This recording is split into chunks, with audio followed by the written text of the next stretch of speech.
નડિયાવી નગરપાલિકાના કારોબારી ચેરમેનની પત્નીએ આપઘાત કર્યો છે। ખેડા ડીવાયએસપી વિમલ આર બાજપાઈએ તે અંગે નિવેદન આપ્યું અને કહ્યું કે કણજરી કેનાલમાંથી પરિણીતાની લાશ મળી આવી હતી।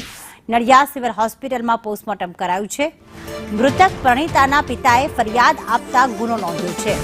રિદ્ધિ સુથાર પિતાના ઘરેથી ગાડી લઈને નીકળી ગઈ હતી।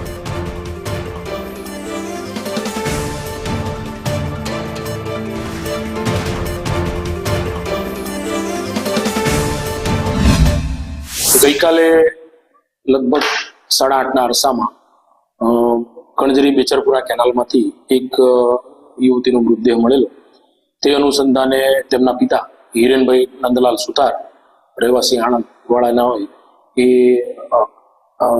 BNSS કલમ 191 મુજબની જાહેરાત આપેલી, 194 મુજબની જે જાહેરાત આપેલી અને તે અનુસંધાને પોલીસે અકસ્માત મોતનો બનાવ નોંધી અને તપાસ કાર્યવાહી હાથ ધરેલ છે।